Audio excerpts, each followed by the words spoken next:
Right, I'm here with the sexy women from the Northshore Dish. Introduce yourselves once again. I'm Jill Rose. And Kristen Nyberg. Okay, and Northshore Dish is the go-to spot to find out the latest and greatest and most wonderful places to eat in and around the North Shore of Massachusetts.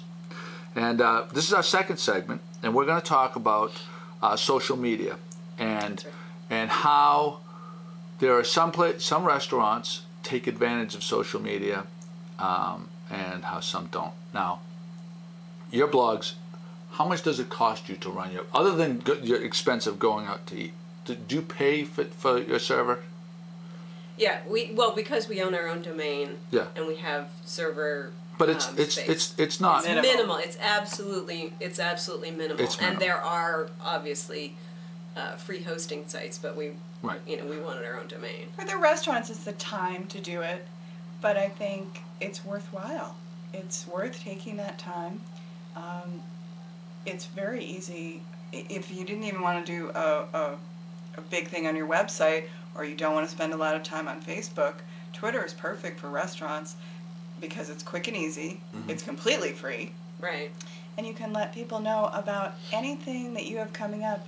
Specials, discounts. Say you're doing a discount on a Monday or Tuesday night, or you've changed your menu, or 140 characters. Mm-hmm. Can you type 140 characters? It's going to take you that long to type 140 characters and say, seconds, yeah. My XYZ restaurant is having this special tonight, come on by. Exactly. And the magic of social media happens immediately because people follow you on Twitter, they're going to see that special, they are going to retweet it or tell their friends, and it's not hugely worldly viral, but in the area that people want that. Mm-hmm. They're young urban professionals who are on Twitter all the time, people that go out to eat all the time. Spend money. And it literally takes 2 seconds to retweet something. Yeah. So you see a tweet about a restaurant having a special or having something that sounds great for dinner, and a pricing special or a meal special.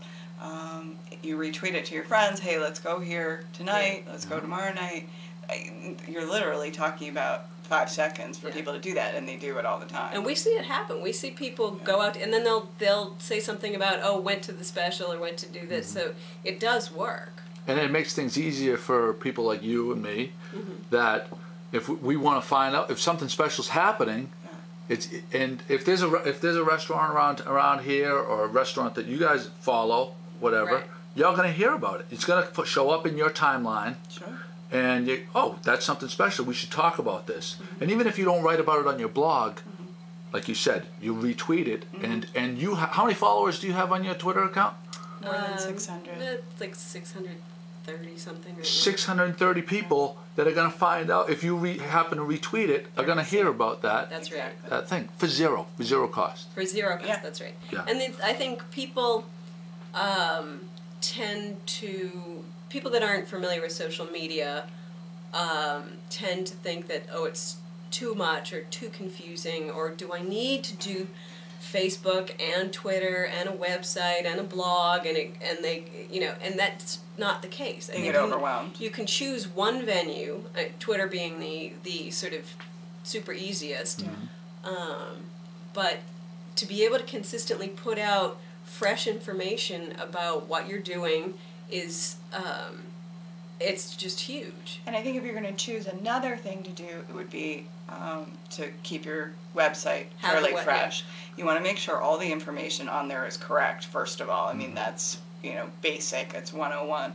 But also put up a few photographs of meals that you are doing currently. If you change seasonally, put up some of your winter photos and then take them down or add to them when you put up your spring dishes. People like to see fresh information. Now, do you think what's a better format, do you think, for a restaurant? A blog or a static page?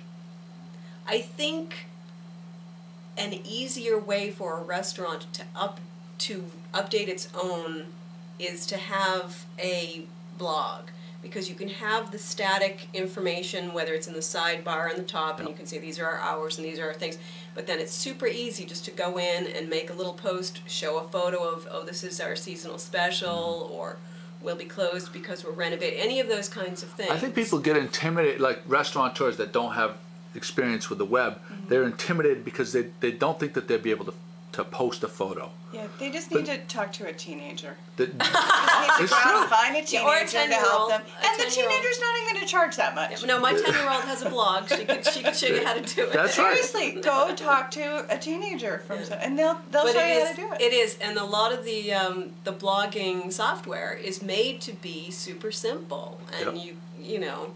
And there are actually help. There's a thing that says help. You click on that and you say post, and you type in the search box, Right. post a picture, and it'll guide you It'll through. tell you how to do it. And you're not absolutely. going to break it. Absolutely. You know what I mean? You're I can not going to break understand it. how it can be intimidating. I but can I think understand, but- once you Yeah. give it a shot, you say, okay, I'm at least going to try it. Right. Then it really is not as intimidating as you thought before and you tried it. I think- and it's so worthwhile. You And it don't- costs yeah. nothing. Yeah, and And you it's don't have to mostly spend millions of dollars for a web developer to get you. And also, and aside from that, is that web developers don't all cost $1 million. There's some terrific little web shops, Newburyport, Salem, and Beverly in between. There's some great web studios that aren't going to cost you an arm and a leg that would help you set it up too. Let's talk about cities and like, cause you got, I'm based out of the Cape Ann area and stuff like that, mostly Gloucester, but you guys have experience all over the North Shore.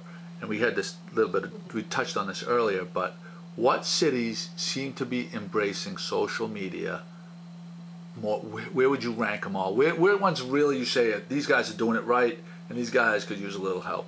I mean, why don't we just talk about the Right. ones that are doing it really well? Right. Well, definitely Salem, I think, is So, number yeah. one.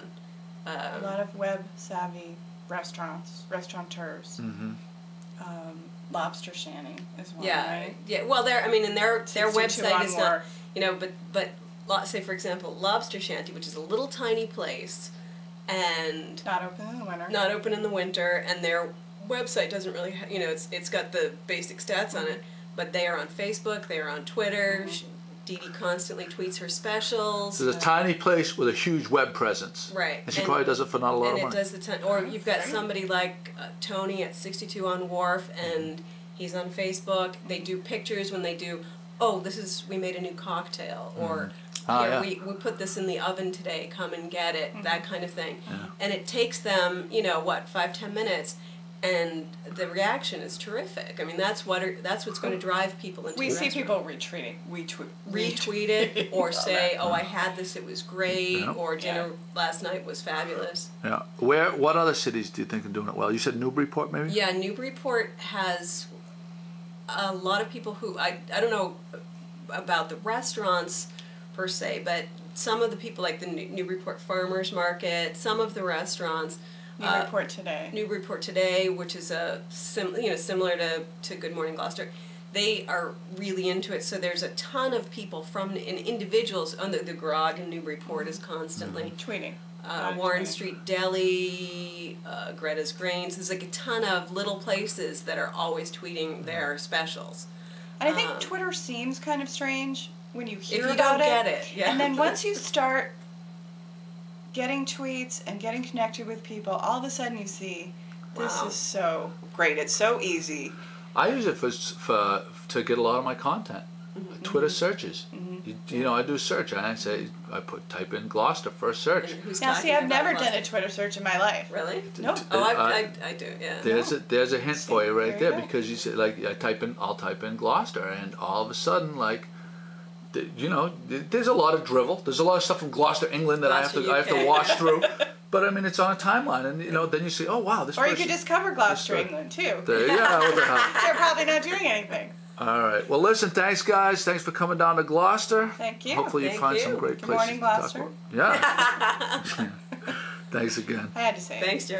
See you guys.